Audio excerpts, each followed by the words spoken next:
Good evening, this is John Milburn for PROP13001 Property Development. We're in week 2, 2018, and tonight we're dealing with the issue of land for development, that is for property development purposes. This week I posted the first assessment.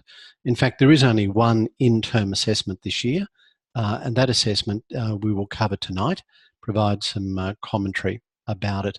I'll also look at my sample document and some questions that I've posted for general consideration for this week's readings. But just a quick update in terms of what you should have been doing by now. So I'd like to make a flying start on the term. By now, I would hope that you have been through Moodle site. You've got a feel for the unit. You've got a feel for the way I set out the unit in Moodle. It will be different, no doubt, to others that you've worked with. We all have our individual styles, but hopefully you'll find my style at least logical. If you have any problems, please ask. So I want you to make the most of the information that's there. So have a look through Moodle. The next thing, of course, is hopefully you have both received and flicked through your text, which generally I think is very good. So property development, those of you who have received it, you'll know it's a UK publication, so rather than talk in terms of dollars, the authors of course talk in pounds. But as we discussed last week, there are a number of other, if I could say, local textbooks that are very valuable to supplement the material in your prescribed text. I know it's an expensive process to buy them all, but it may be that you can source some through other sources, borrow or buy an earlier edition perhaps, or use the library. The Law Library in the Supreme Court in Brisbane, if you happen to be in Brisbane, is open to the public, and it's an excellent resource. It has a huge amount of resources, and of course there are other libraries, including the Central Queensland Library. By now you should have also looked at the assessment pieces and worked out a way to upload your assessment. You would have seen that my requirement is that you upload a single Word document, and in that document I expect that you might contain links to other material. We'll talk about the first assessment and primarily your toolkit, as I'll describe it later tonight, but it would seem to me inevitable that at some stage in preparing that toolkit you'll need to prepare an Excel spreadsheet, I would suggest. I know that means that it would either be 2 documents to upload, or you provide a link, or you email that Excel spreadsheet to me. But the reason for my request for one Word document uploaded is that it makes the process of marking so much easier. So other than that, those of you who have joined us this evening, thank you very much. Those that have not, please work out a way to join us on a Monday night, 7 p.m. Those that have contributed on UCrew, and I know that Ellen has joined us tonight, she has contributed, we'll look at that. Please look at UCrew, get a feel for it and contribute, ask questions.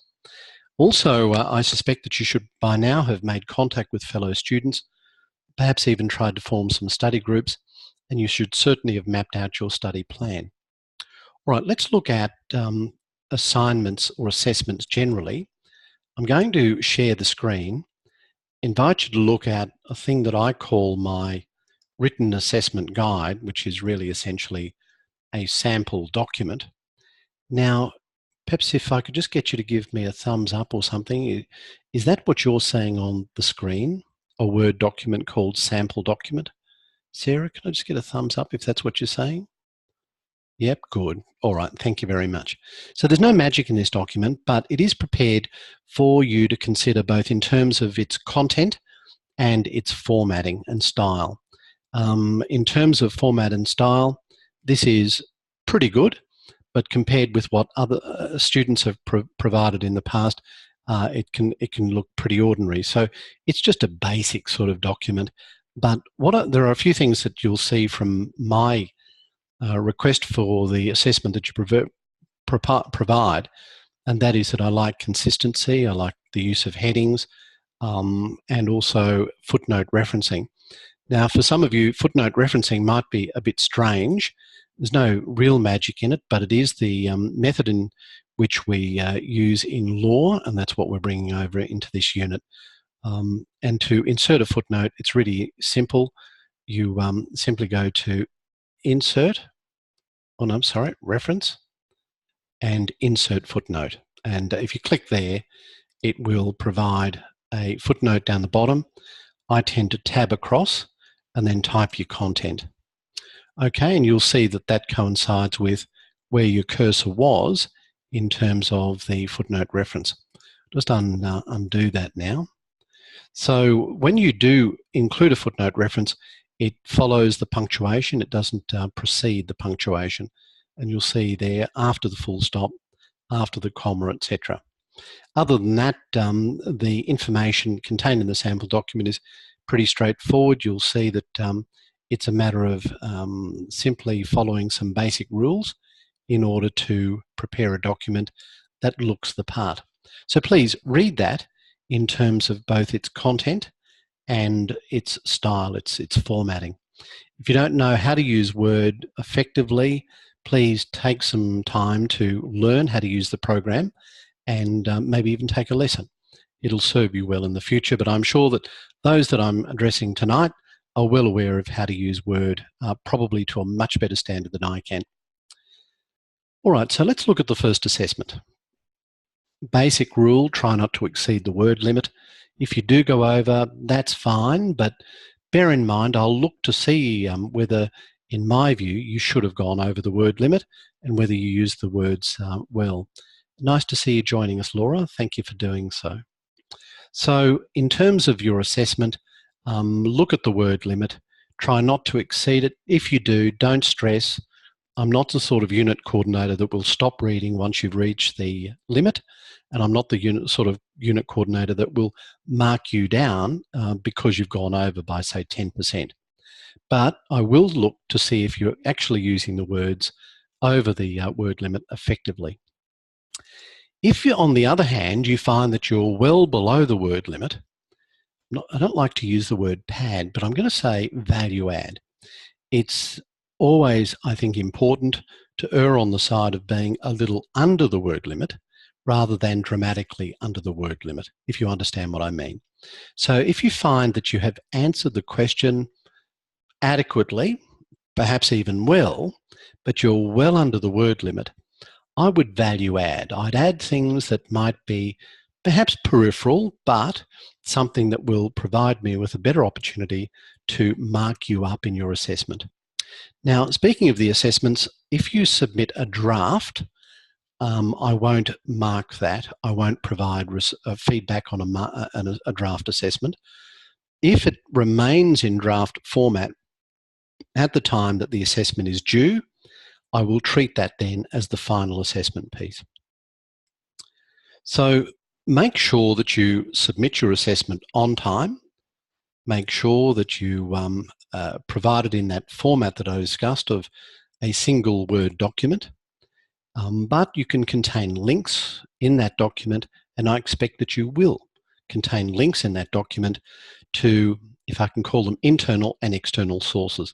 By that I mean external sources such as legislation, websites, case law, worked examples, websites for government agencies, planning schemes, valuations, things of that nature, and internal in that it might be a link to an Excel spreadsheet that you've developed, or a template for a marketing proposal, or a template for a bank finance application, or a joint venture agreement proposal.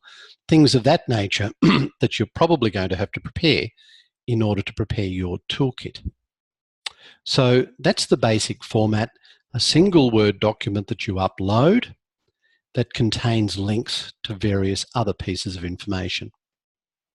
And when you're doing that, make sure that you've considered my sample document to get an idea of the type of format that I think is acceptable. But I'm sure you'll do much better than what I've done. Also, just another hint, I have a bit of an eagle eye in terms of looking for spelling, grammar, inconsistent fonts, things of that nature. It drives me a bit batty, to be honest. So please take some time to read your work before you submit it to ensure that it is logical and it doesn't contain obvious mistakes or errors. There's a few things that you can do to help. The first is if you see some yellow or red or blue or green or whatever underlining, it probably means that you need to look at it carefully to make sure that it's appropriate. Read your assessment out loud. I know that can be laborious and boring, but as you read it out loud, you will pick up on things that are mistakes, grammatical, spelling, etc., and submit the work that is in good order. I won't go on about that again. You've been duly warned, but make sure that you present work that you are simply proud of, is, I guess, the message that I'm trying to give. I mentioned briefly the context of footnote referencing, and footnote referencing is simply a matter of going to references, as I showed you before, then insert footnote, and it will automatically insert the footnote. Some people do it manually. Don't do that. Use the Word program. Use the facility that is there to insert the footnote reference. Now, are there any questions before we go further and look at the assessment piece itself? Nothing yet? You can unmute your microphone, or you can use the chat facility to ask a question. All right, let's share the screen then. And if I do this successfully, it will result in us. Actually, what I'll do is I'm going to have a look at UCrew first. Sorry, I was going to take you to the assessment. I've changed in my mind. We're going to have a look at UCrew. So I'll share the screen. What you should see now is the UCrew landing page. If you haven't been here already, please do so. There's a simple link, and Ellen, it was simple, I think, to find. A simple link on the landing page in Moodle. I think it says click here for access to UCrew, and it should take you straight to this landing page that you see on your screen now. If it doesn't, please send me an email, or better still, send an email to Nils Naziri, who's my contact at UCrew, but make sure you CC me in on that communication. All right, so you need to have access to UCrew because this is where we have course discussions. There is a couple of exceptions. We use Moodle for weekly questions and we use Moodle for uploading the assessment. But basically, when we're chatting to each other, we use UCrew. And when I say chat with each other, I mean it in the sense of it being interactive. And I honestly do mean that I want you to submit work, ideas, questions, commentary, material that you found useful, and be collegiate about this. So I'm going to encourage collaboration. That's not collusion, but collaboration.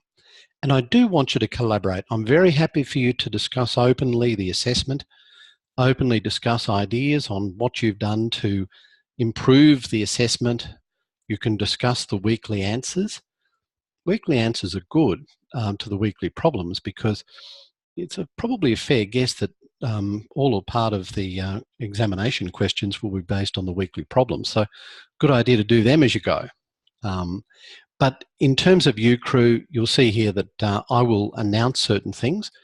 I might announce the same thing in a news forum, which you'll get as an email, but you'll see there that there's a note saying I've released the study guides for weeks 2 and 3, uploaded formal lectures for weeks 2 and 3. What we're doing tonight is essentially a tutorial session that supplements the formal lecture. And I've also released the assessment paper. I'm sure you've all seen that by now. It's due on the 8th of May. Ellen asked a very good question, and you can see there that I responded with an answer. It happened to be a detailed answer, and it happens to be the examination that we're talking about in that questioning. So that might be the segue then that we want to start talking about the assessment piece. So in relation to Ellen's question, I hope you don't mind me raising this, Ellen. You said, look, I want to get on with it, but what do you actually mean about talking through this process of developing land? So you'll see my response. Firstly, thanking for the question through UCrew. And I'll leave you to read that response in UCrew, but I'll just explain what I mean. And then we'll look at the assessment piece. So what I have in mind for the assessment, at least in part A, is for you to develop a toolkit. Now, what do I mean by a toolkit? Well, it's a document that is really for you. I mean, I'll assess it, I'll look at it, and I'll provide it with a mark. But you've got a great advantage here because there is no specific right answer to the question. I mean, if you're developing a toolkit that works for you, arguably, who am I to say, well, that doesn't work for me, so I'm not going to mark it down well. What we're looking for is for you to prepare a document that works for you in the context of being a property developer or advising someone in relation to property development. So what would you include in a toolkit? I imagine, as I've put in the answer there, that you'll include flowcharts. In fact, there's a prescribed requirement in the assessment for you to nominate 7 steps. That was purely arbitrary. I just selected 7. There's no magic in that, so don't be hung up that there is a correct 7-step process. I just selected 7. I could have selected 5 or 9 or 12. That was just to get you started. But the idea is that you start to put together a flowchart or flowcharts. You're not restricted to one. You might find checklists handy. You might say, all right, well, if I'm going to be a property developer, I really need to start developing some checklists for myself to make sure I don't miss something. I would almost guarantee that good toolkits would have links to important sites. I'm talking about internet sites here. I mean, for example, if you decide that your mode of operation is to buy land by looking up realestate.com or domain or whatever it is, then you might say, well, this is how I find the land that I propose to buy to develop, and include a link to that site. I think you'd probably want to include some templates. The templates would almost certainly have to include an Excel spreadsheet. I mean, to be a property developer, you're really going to have to learn how to do cash flow projections, probably discounted cash flow, but that's a matter for you. You may say, no, I don't really like the idea of cash flow projections. I like, standard boring old profit and loss type statements. But I think a month-by-month cash flow projection is probably the way to go. But I want to see you develop one that works for you. And of course, that means giving some clear thought to what goes into that projection. The other templates might be Word documents that you use for preparing a bank proposal, or briefing a real estate agent, or whatever it might be that you need to do. So that's what I mean by templates for presentation for a proposal for property, or it might be marketing guide, or it might be documents. So it's not just legal issues. It's all about you putting together a document that will guide you through the process of appraising a development, funding it, building the development, constructing issues, and then, of course, before that, acquiring the land, and then afterwards, marketing and selling your product. So it's the whole shebang that I want to see in this toolkit. It's not a document that I intend for you to present to others apart from me. So you're not preparing a marketing plan. You're not preparing a document with the intention of it being provided to others. This is the toolkit that you use down the track to prepare documents that you will use as a property developer or someone who assists a property developer. I'm going to stop the share now. I know we haven't even looked at the assessment yet. We'll do that shortly. But before I go further, I'll just look to see if there's any questions in relation to issues to do with UCRU or the first assessment. And I think there is a question or comment. Okay. Any questions, comments about the assessment, about UCRU, about my sample document, about my requirement to have work submitted on time? You know the penalty, 5% per day for late submissions. Don't leave it to the point where I won't accept the submissions anymore. All right, look, let's have a look at the, I'll just close UCRU and we'll look at the assessment now. if I can share this screen, and hopefully I have the assessment handy.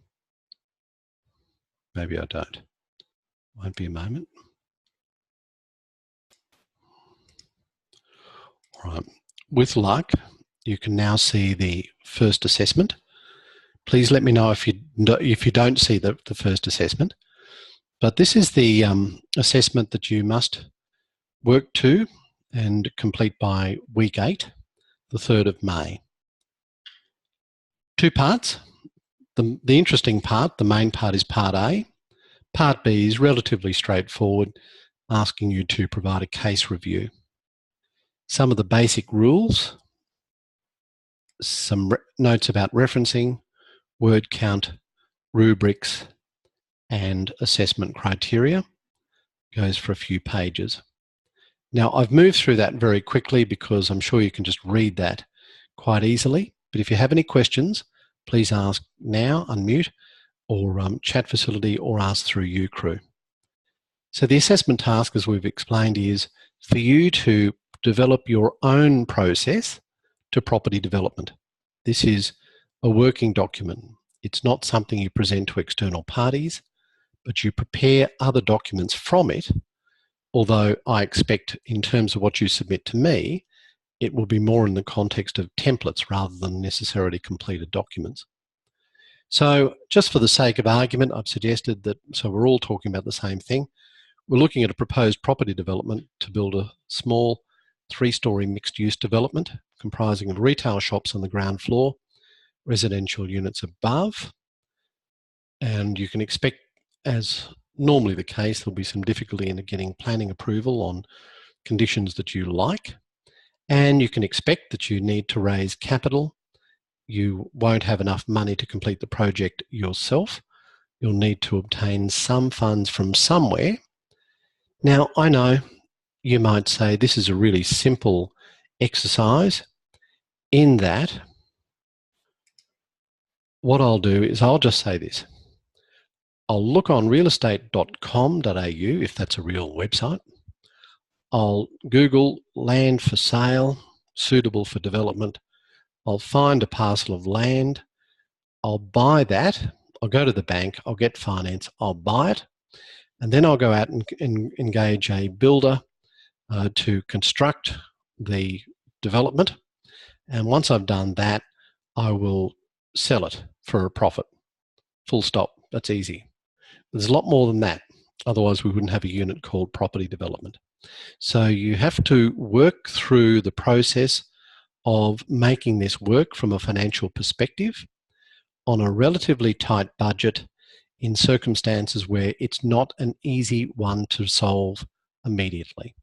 So you can assume you'll have some problems, and I want you to create a document that anticipates and deals with those, if you like, likely problems as we progress.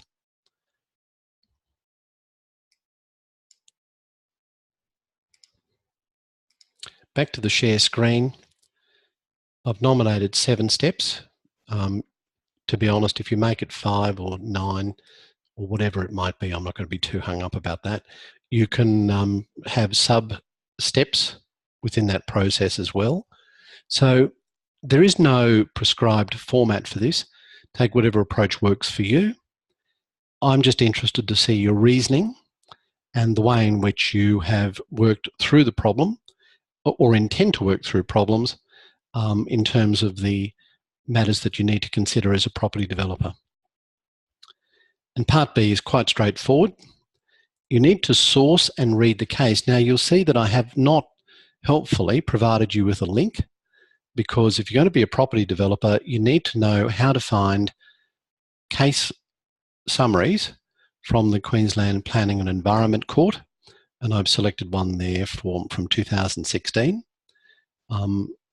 If you don't know how to use Ostly or other sources of finding material, case law, then we need to change that.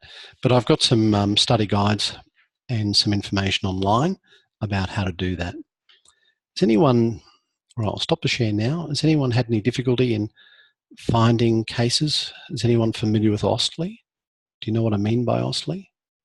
Okay, so it's AUSTLII, and it's a great website.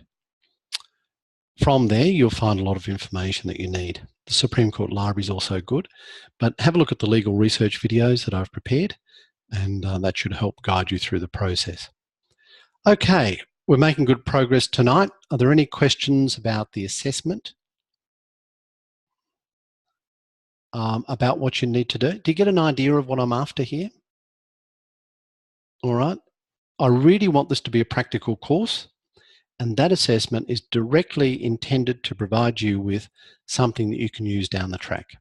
It's meant to be a real document for you to use, so prepare it in a way that works for you, that makes you happy, and don't worry about whether it works for me. And don't try and anticipate what it is that you think I want necessarily, although I have given you a few hints tonight. Okay, let's share the screen again. I just want to go through the study guide and identify a few things there that are important. Probably the most important thing, in a way, are the review questions.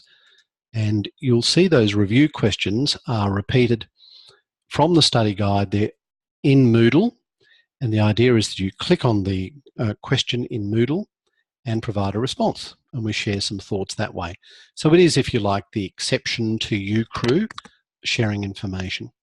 So there's the study guide for week 2, completed recently. I'm working ahead of you, but not that far ahead of you just at the moment, because this is a brand new unit. And hopefully you'll find the information supplements and doesn't necessarily just repeat the information in the textbook, but I do try to follow loosely the material in the textbook. And you'll see direct quotes from time to time from the text. All right, so if you haven't looked at the study guides, please do so. And you'll find those under each week in your Moodle guide. I take it everybody's been able to find the study guide so far. If you haven't, please let us know. Okay, I'll just pan down to the bottom, because what I am keen for you to consider doing then is answering these weekly problems. The weekly review problems are important because it provides you with an opportunity to consolidate your thoughts, share information with others, gain information from others, and prepare for the final examination. All right, so the idea is that we have a chat about these things. Let's see how we go. So problem 2.0, if you're developing land, to what extent would public transport main road be important? Is that more important for residential or for office or industrial? And is there an association between access to transport and employment opportunities? Does anyone wish to make any comments? Unmute their microphone. Firstly, is access to public transport more important or less important or the same between residential developments and office or industrial? What do you think? Yes, Elsa? I have a few thoughts. I live in an area at the moment where a lot of development is happening along a main road, and I've just recently done a real estate course, and I've found that through property prices in my area, a lot of the property prices are going up, and a lot of high-rise apartments are going up because I'm 10 minutes from the city. I live in South Australia, so I'm 10 minutes out from Adelaide City. And I'm finding that because I live on a main road, a lot of these high rises are going up because we've got access to public transport. There's a train just around the corner, and that's driving property prices up a little bit as well. So I think it's very important when considering property development, because you're looking for that clientele to come in and they want it to be convenient to get to work and that sort of thing, if that makes sense. Look, it certainly makes sense to me. So when you're preparing your toolkit, would you consider saying something like, the starting point for me is to look at train lines or main roads and treat that as the priority when I'm looking for land to develop? I mean, I guess it depends on what you're after. If you're intending to build a tannery, then maybe you're not looking at inner city. But if it's looking at industrial or residential land, then maybe it is. It certainly wasn't the case. In the 60s, the last thing that developers wanted to do was look at inner city land on a main road for residential purposes. They were looking at tracts of land as part of the urban sprawl. But things have changed considerably now, don't you think? So thank you, Ellen, for that commentary. So why do you think I've said there may be an association between access to transport and employment opportunities? What's that got to do with property development?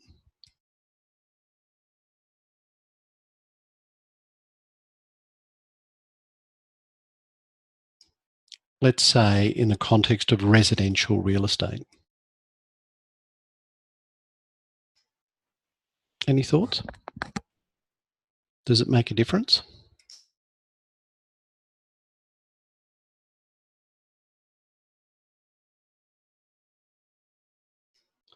Okay, well, let's look at it from the perspective of your market. You're a property developer, and let's say that you're looking to build, the ground floor commercial units, and above that, a couple of floors of residential units. You're trying to look at what will make those residential units sell. Ellen says maybe we should be near main roads or public transport. I'd say further that being close to the transport lines gives you a better chance to sell, because the people that are looking to buy it probably have jobs. They want to be close to their employment, and by doing that, by having the employment, it means that they're in a better position to fund their acquisition by a better bank application for a loan, things of that nature. All right, problem 2.1 talks about the life cycle of residential property. And what we're really looking at here, and I've sort of alluded to it, that maybe the life cycle of the urban sprawl has finished, and maybe we're now looking at residential high-rise in the inner cities, such as Adelaide. So what information do we need about obsolescence and life cycle of a residential property development? How is that important? Where would we look to find this information? It's all stuff that can go into the toolkit. Terrible word, stuff, but there you go. Problem 2.2, and if you have any comments about these things as we progress, please feel free to unmute or use the chat facility. Problem 2.2, the demand for developed real property. What factors are relevant when you're considering the demand? So I guess what we're looking at here is developing the property from the perspective of the people that we intend to sell the property to. So what do they want? What do our buyers want? And what consultants should a property developer engage as part of that planning process? Is it your game plan? Are you going to say in your toolkit, look, the way I'm going to do property development is I'm going to go with my own thoughts on this. I trust my own abilities, and I don't need to engage consultants to do fancy market appraisals. Now, if that's your approach, it's not necessarily wrong, but you need to make a decision and you need to incorporate that in your toolkit. So what I'm looking for here is your thoughts on how you would gauge demand. Do you just sort of weigh it up and make your own mind, or do you do something a bit more empirical? Do you engage consultants? For example, if you're building this development with commercial property down the bottom on the ground floor, do you try and find an anchor tenant for that property development? Say, for example, it's an inner city walk-up, 3-story, and it's for residential purposes. I mean, do we try to find a restaurateur or a person who can run a good cafe as the anchor tenant for the property development? Do we try and get McDonald's interested in this, or Hungry Jack's, or whatever? Or do we say, no, we don't want anything to do with food? That's going to put off people that are thinking about buying above it.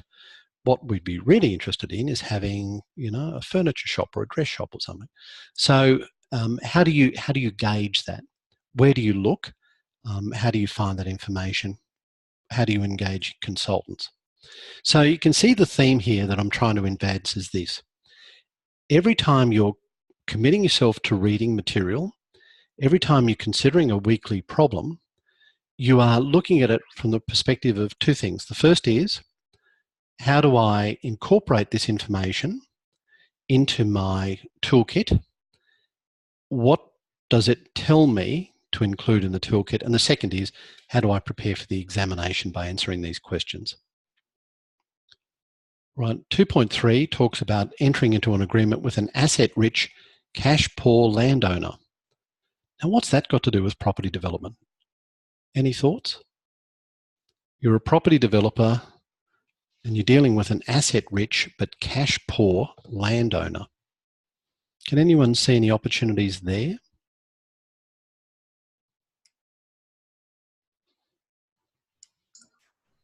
Yes, To me, that kind of indicates that they've got the asset, but they're not getting the capital out of the asset to give them the cash flow. Yes, absolutely. So it may be that your mode of operation, your MO as a property developer, is to do this. You might say, look, there are too many people that are operating in the urban centres already. I'm going to go rural, but here's what I'm going to do. I'm going to go to population hubs. Like, for example, I live in Hervey Bay. So Hervey Bay is a fast growing community, but it's bordered by farms. So you might say my mode of operation as a property developer is to essentially approach farmers who have a very valuable asset, but perhaps not much cash, and work in a joint venture arrangement with them, where if they're agreeable, and of course they have to be agreeable, you work cooperatively with them to develop the land, and you both share the profits from that. Now you might say, well, the advantage to me as a property developer in doing that is that I then don't have to buy the land, which is a huge acquisition cost. The advantage to the landowner is they get your expertise, and they get to develop the property without having to spend the money on the development construction. So the developer tosses in the development, the construction, the know-how. The landowner tosses in the land. You know, that type of arrangement. So that's that might be how you talk about developing property. Right, so thank you for that, Alan. 2.4 deals with alternatives that are available to you to purchase real estate. One important thing is this: before you even consider signing a contract to purchase real estate for a development, you must ensure that you have your entity correct. Don't buy it in your name and then 6 months down the track, when you're about to settle on the transaction, say, well, my accountant says that I should have a company. So, and think that you can just change the entity from you to the company without penalty. The Office of State, the Office of, oh gosh, mental blank. So the Stamp Duties Office or the Transfer Duties Office will say, no, we treat that as actually two transfers. One from the developer, from the landowner to you, and then one from you to your company. So we'll have two lots of stamp duty. Thank you very much.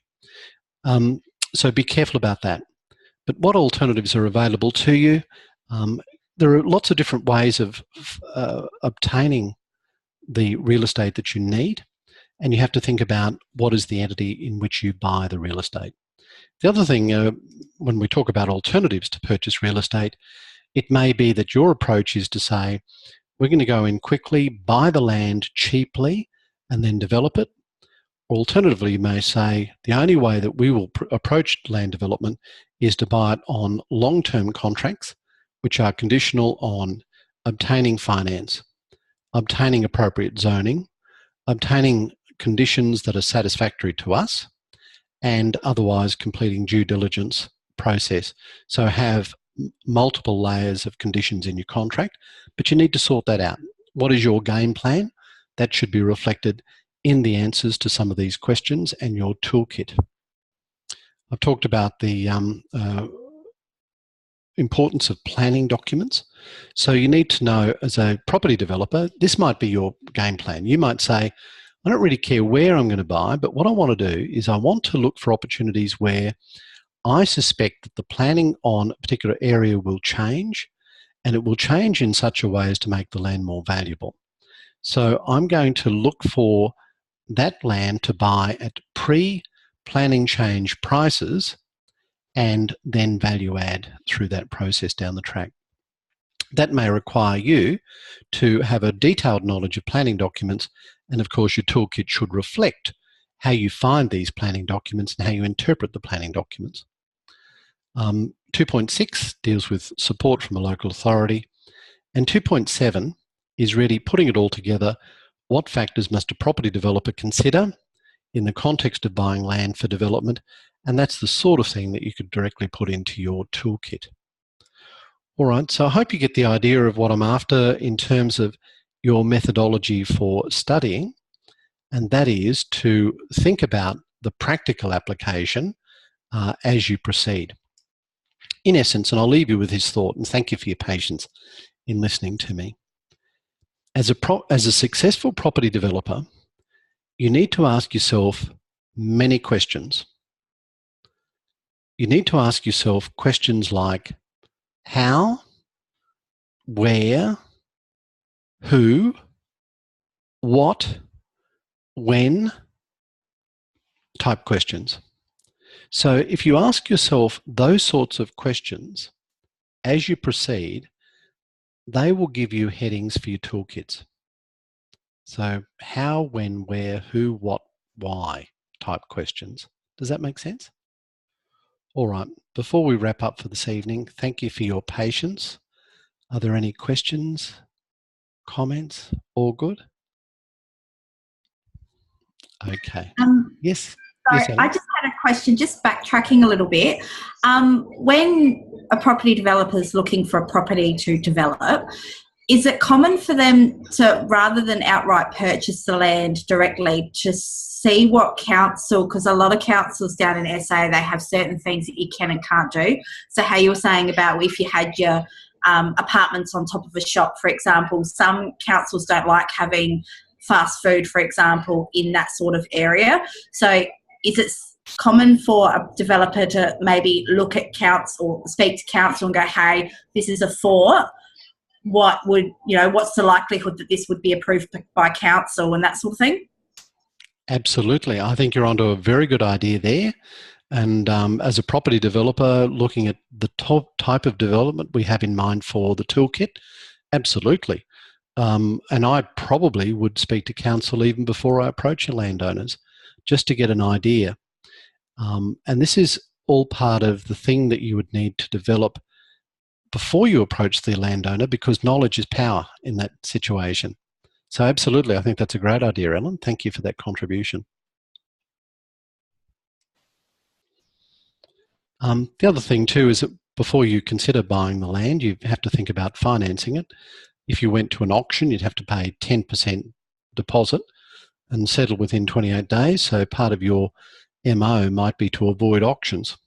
On the other hand, your MO might be to go to auctions because every other property developer is scared away from them. So you can buy them without so much competition. And when you're thinking about deposits, it doesn't always have to be cash. It can be a bank guarantee.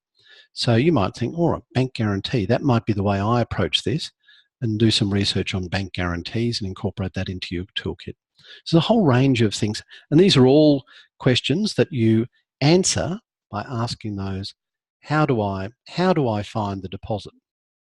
Where do I source the funds? That type of thing. All right, thank you, Ellen. Any other questions, comments? All good? All right, thank you so much for attending tonight. If you have any questions, please ask through UCrew. Otherwise, we'll look forward to seeing you next week. So I'll end the meeting for tonight. All the best. Bye then.